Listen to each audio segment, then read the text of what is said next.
बचपन या लड़कपन एक ऐसा वक्त होता है जब इंसान अपने आसपास की चीजों और लोगों को समझने लगता है। इस दौरान कई रिश्ते भी बनते हैं और कुछ बिगड़ते भी हैं। 2016 की इस Polish film memories of summer में ऐसे ही एक्सपीरियंसेस दिखाए गए हैं, जहां 12 साल का पियोत्रेक बदलते इमोशन से गुजर रहा है और अपनी मां के साथ अपने रिश्ते को समझने की कोशिश कर रहा है। कहानी की शुरुआत 1970 के दौर में होती है, जहां पोलैंड में रहने वाला लड़का पियोत्रेक अपनी मां वीजा के साथ गर्मी के मौसम के मजे उठा रहा है। पियोत्रेक हमेशा से अपनी मां के करीब रहा है और उनके साथ वक्त बिताना उसे बेहद पसंद है। हर वक्त एक दूसरे के आसपास रहकर अलग अलग चीजों में अपना ध्यान लगाने की वजह से उन दोनों को कभी अकेला महसूस नहीं हुआ। पर एक दिन पियोत्रेक को एहसास हुआ कि उसकी मां अपनी जिंदगी से खुश नहीं है, पर उम्र कम होने की वजह से उसने इस बात पर ध्यान नहीं दिया। उसके पिता जर्सी दूसरे देश में काम करते हैं और साल 2 साल में एक बार उनसे मिलने आते हैं, इसलिए वीजा को सिर्फ पियोत्रेक का सहारा था। और वीजा के अलावा पियोत्रेक का सिर्फ क्यूबा नाम का एक दोस्त था जो छुट्टियां बिताने के लिए अपनी मौसी के घर चला गया था। उन दोनों से दूर रहने पर पियोत्रेक को अकेलापन महसूस होता है और एक दिन इस अकेलेपन में पियोत्रेक की एक अजीब से लड़के से मुलाकात हुई। वो लड़का उससे बात करने की कोशिश करने लगा और फिर उसने पियोत्रेक को अपना तावीज दिखाया जो उसे उसके पिता ने दिया था। उस तावीज में एक कीड़ा था और वो लड़का उसे पियोत्रेक को देना चाहता था, पर पियोत्रेक ने वो तावीज लेने से इनकार कर दिया। वो लड़का चाहता था कि पियोत्रेक उस पर नजर रखे, पर पियोत्रेक उसके पानी में जाते ही अपने घर लौट गया, जहां उसे पता चला कि वीजा घर से बाहर जा रही है। वो वीजा के साथ बाहर जाना तो चाहता था, पर वीजा ने इनकार कर दिया और निराश होकर जब वो घर से बाहर गया तो उसे पता चला कि बीच पर जो लड़का उसे मिला था उसकी पानी में डूबने से मौत हो गई है। ऐसा होने पर पियोत्रेक को दुख तो हुआ, पर अगले ही दिन से वो अपना ध्यान हटाने की कोशिश में लग गया।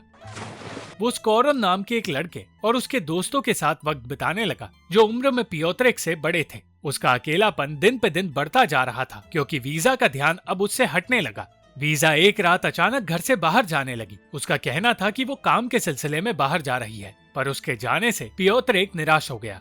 पियोत्रेक को शक था कि उसकी माँ काम के सिलसिले में नहीं बल्कि किसी से मिलने गई है। अगले दिन पियोत्रेक की बिल्डिंग में कुछ नए लोग रहने आए और तब उसे मायका नाम की एक लड़की नजर आई जो उस नई जगह पर आकर बिल्कुल भी खुश नहीं थी और इसलिए वो अपनी माँ से बुरा बर्ताव कर रही थी। हर रोज वीजा काम करके घर लौटते ही वापस बाहर जाने लगी, जिसकी वजह से पियोत्रेक मायूस रहने लगा। वीजा जितनी बार बाहर जाती उतनी बार पियोत्रेक की मायूसी बढ़ती जाती और इसी मायूसी में उसने वीजा की एक ड्रेस खराब कर दी, जिसकी वजह से वीजा उससे नाराज हो गई। पियोत्रेक उसे नाराज देखकर डर गया, पर उसी रात खुशी खुशी वीजा घर लौट कर आई और उसने बताया कि उसने एक नई ड्रेस खरीद ली है। अपनी माँ को इस तरह खुश देखकर पियोत्रेक को अजीब लगा, पर वो कुछ कह नहीं पाया। अब पियोत्रेक का हर दिन एक जैसा गुजर रहा था। दिन में उसका सामना मायका से होता था,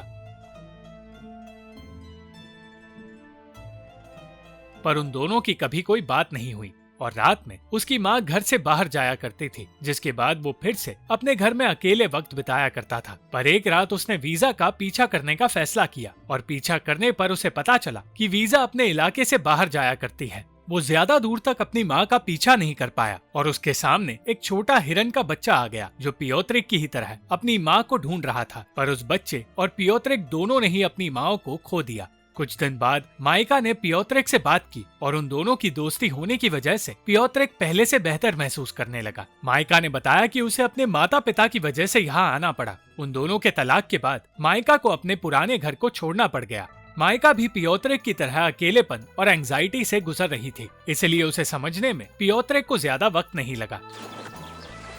अब पियोत्रेक मायका के साथ वो सारी चीजें करने लगा जो वो अपनी माँ के साथ किया करता था।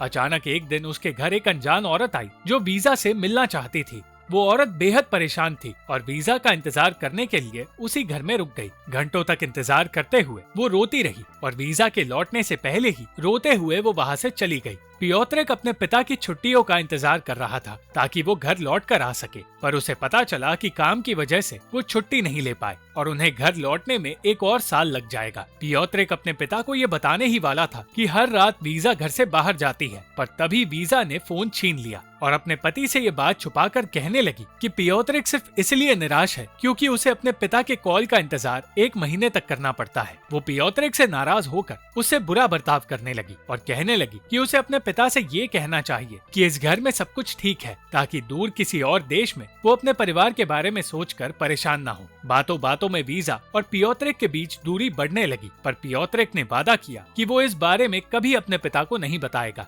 एक दिन माइका के साथ वक्त बिताते हुए पियोत्रिक के सामने स्कोरोन आ गया और माइका के साथ जबरदस्ती करने की कोशिश करने लगा। माइका ने एक बार के लिए उसे दूर करने की कोशिश तो की, पर डर के मारे उसे शांत होना पड़ा। वीजा का हर रात बाहर जाना जारी रहा और एक रात उसे रोकने की कोशिश में पियोत्रिक ने घर की चाबियां छुपा ली और चाबियां पाने की कोशिश में वीजा ने उसे चोट पहुंचा दी। अब माइका ने पियोत्रिक के साथ रहना बंद कर दिया और स्कोरोन के पास चली गई, जिसकी वजह से पियोत्रिक का दिल टूट गया। वो फिर से अकेला हो गया और माइका और स्कोरोन की करीबी देखकर उसे और ज्यादा तकलीफ होने लगी। बढ़ती हुई मायूसी और अकेलेपन के चलते पियोत्रिक ने फिर से वीजा को रोकने की कोशिश की और उसने घर में रुककर पियोत्रिक के साथ ही रहने का फैसला किया। आखिरकार कई दिनों बाद पियोत्रिक को अपनी माँ के साथ रहने का मौका मिला, पर अचानक किसी अनजान इंसान का कॉल आ गया और वीजा का ध्यान फिर से पियोत्रिक से हटने लगा। पियोत्रिक समझ गया कि वो कॉल वीजा के लिए आया है, पर उसने अपनी माँ को उस इंसान से बात करने से रोक दिया। पूरी रात उसने वीजा को अपने आप से दूर जाने नहीं दिया, पर जब तूफान की वजह से वो नींद से जागा तो उसे पता चला कि वीजा बिना बताए घर से बाहर जा चुकी है। अगले दिन पियोत्रिक ने माइका को रोते हुए देखा और तब उसे पता चला कि स्कोरोन ने माइका को चोट पहुंचाई है। गुस्से में उसने स्कोरोन को पीटने की कोशिश की, पर इस हाथापाई में उसकी खुद की हार हुई। माइका पियोत्रिक को वहाँ से ले जाना चाहती थी, पर पियोत्रिक उससे नाराज था, इसलिए उसे झूठा ठहराकर पियोत्रिक ने उसे अपने आप से दूर कर दिया। उसकी तरह वीजा भी तकलीफों से गुजर रही थी, पर उसे तकलीफ में देखने के बावजूद पियोत्रिक को उसके परेशान होने की वजह पता नहीं चली। एक बच्चा होने की वजह से वो बड़ों की परेशानियों को समझ नहीं सकता था, फिर भी वो वीजा को संभालने की कोशिश करता रहा। एक ऐसा भी दिन आया जब वीजा 24 घंटों तक सोई रही, पर पियोत्रिक उसी के पास पूरे दिन बैठा रहा। कई दिन इसी तरह गुजर गए और वीजा ने ना तो पियोत्रिक से कोई बात की और ना ही उसके आंसू रुके। उस वक्त पियोत्रिक ने अपनी माँ को हिम्मत दी और जैसे ही वीजा ने अपने आप को संभाला, उसके घर में कोई आ गया। उसका पति जर्जी घर लौट कर आ गया था। पियोत्रिक की सारी मायूसी दूर हो गई और वो अपने पिता और उनके लाए तोहफे की खुशी में गुम हो गया। जब जर्जी ने वीजा को तोहफा दिया तो वो रोने लगी, क्योंकि वो ये नहीं चाहती थी कि जर्जी उसे छोड़कर फिर से दूसरे देश जाए। पर जर्जी ये नहीं जानता था कि वो पछतावे की वजह से रो रही है। पूरे 2 साल बाद पियोत्रिक अपने माता पिता को साथ देख रहा था और उन्हें खुश देखकर वो अपने सारे गम भूलने लगा। उसका अकेलापन भी खत्म हुआ और इस बीच उसे पता चला कि जो लड़का उसे बीच पर मिला था वो अब भी जिंदा है। पानी में डूबकर जिस लड़के की मौत हुई थी वो कोई और था। इतना ही नहीं, उस लड़के की माँ वही औरत है जो कुछ हफ्तों पहले उसके घर आकर रो रही थी। एक दिन वीजा के घर से जाते ही जर्जी पियोत्रिक से बात करने लगा। उसने वो बातें जानने की कोशिश की जो उसकी गैर मौजूदगी में उस घर में हुई थी। अपनी माँ से वादा करने की वजह से पियोत्रिक ने कुछ नहीं बताया, पर जर्जी समझ गया कि वो कुछ छुपा रहा है। कुछ वक्त बाद माइका वहाँ आ गई और तब पियोत्रिक को अपने पिता से दूर जाने का मौका मिला। माइका और पियोत्रिक पहले की तरह मजे करना तो चाहते थे, पर अब मौसम की तरह उनकी दोस्ती भी बदल चुकी थी, इसलिए बिना कोई बात किए उन दोनों को घर लौटना पड़ा। घर लौटते हुए पियोत्रिक ने उसी अनजान औरत को अपने घर से बाहर आते देखा और उसे पता चला कि उसने जर्जी को वीजा का एक राज बता दिया है। वीजा का जिस आदमी के साथ अफेयर चल रहा था वो उसी औरत का पति था, पर यह बात पियोत्रिक समझ नहीं पाया। वो जानता था कि इस सब का अंजाम ठीक नहीं होगा और उस रात जब वीजा घर लौट कर आई तो उसे पियोत्रिक तो मिला, पर जर्जी पूरे दिन से अपने कमरे में बैठा हुआ था। वो गहरी सोच में डूबा हुआ था और अचानक वो कमरे से बाहर आकर कहने लगा कि उसे अगले दिन वापस घर छोड़कर अपने काम के सिलसिले में दूसरे देश जाना होगा। उसने कोई वजह नहीं बताई, पर पियोत्रिक समझ गया कि ये फैसला क्यों लिया गया है। अंत में पियोत्रिक की जिंदगी फिर से अकेलेपन से भर गई और एक दिन वो अपनी माँ के साथ चर्च जाने की तैयारी करने लगा। उस वक्त जर्जी का दिया तोहफा पियोत्रिक से दूर नजर आ रहा था, जो ये दिखाता है कि उसके पिता हमेशा के लिए उससे और वीजा से दूर हो गए हैं। जब वीजा के साथ वो चर्च की ओर जा रहा था तब वीजा आगे बढ़ती गई और उसने पियोत्रिक को पीछे छोड़ दिया। इसी तरह कभी कभार माता पिता अपनी जिंदगी में आगे बढ़ते बढ़ते अपने बच्चों को पीछे छोड़ जाते हैं और उनके रिश्ते के बीच किसी ट्रेन की तरह कुछ इमोशंस की दीवार आ जाती है जो उन्हें एक दूसरे से दूर कर देती है।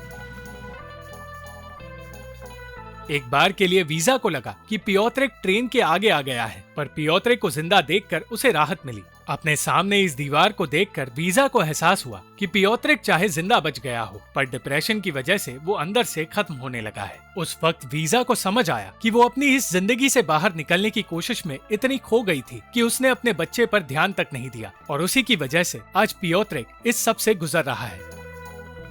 Thank you for watching this video. अगर आपको ये वीडियो पसंद आई तो इस वीडियो को लाइक, शेयर और इस वीडियो पर कमेंट जरूर करें, और इस चैनल को सब्सक्राइब करना मत भूलना।